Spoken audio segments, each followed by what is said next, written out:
मुझे ते बहारी अचे शल कुर्ब मोहब्बत वारी अचे मोटी माग मुझे ते बहारी अचे शल कुर्ब मोहब्बत वारी अचे मोटी माग मुझे ते बहारी अचे शल कुर्ब मोहब्बत वारी अचे मोटी माग मुझे ते बहारी अचे शल कुर्ब मोहब्बत वारी अचे मोटी माग मुझे ते बहारी अचे चल कुर्ब मोहब्बत वारी अचे मोटी माग मुझे ते बहारी अचे चल कुर्ब मोहब्बत वारी अचे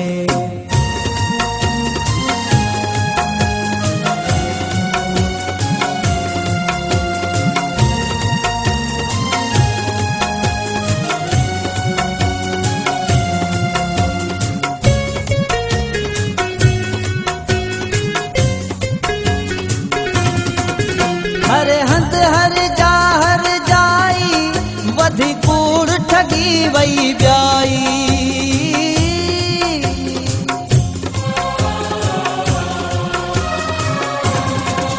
हर हंध हर जाई वधी कूड़ ठगी वई ब्याई अगु धाराज पहुंचाई दुश्मन थी चाही कबे जाई रत रत सां कान रहाई पुट पी मां सां कुख जाई सगे भाव न भाव सां निभाई वक्त अहिड़ी रांद रचाई रत जे रिश्तन में जुदाई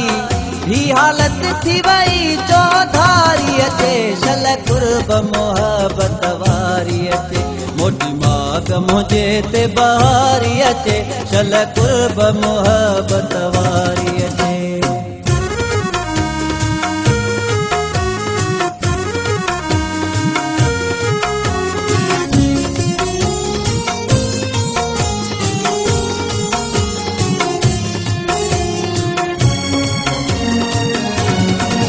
जज़्बन जो एहसास न धारे माण्हू माण्हूअ खे हिते मारे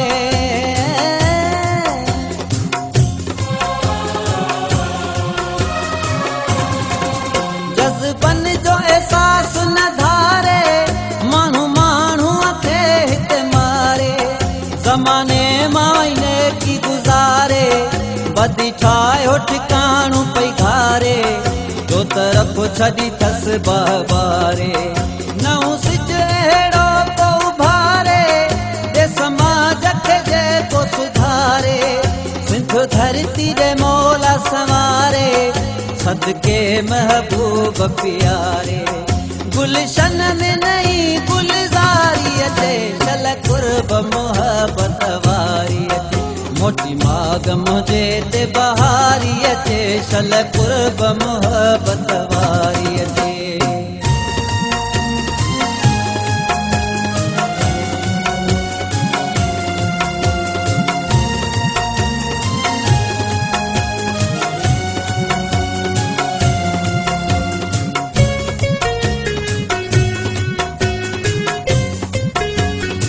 रहे सिंध आबाद सदाही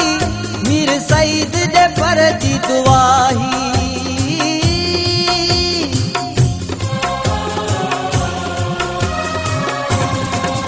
रहे सिंध आबाद सदाही मीर सईद जे पर जी दुआही दरबार पंजिय में खुदाही या इलाही सिखो का घाही धरती ते आ धरती जुदाई मोहब्बती माण्हू जंहिंजा मिठाई पया मौजू माणीन मज़ाही हिमू ओशू जेके दोदाही सिंधड़ी अला वतन विढ़ंदाही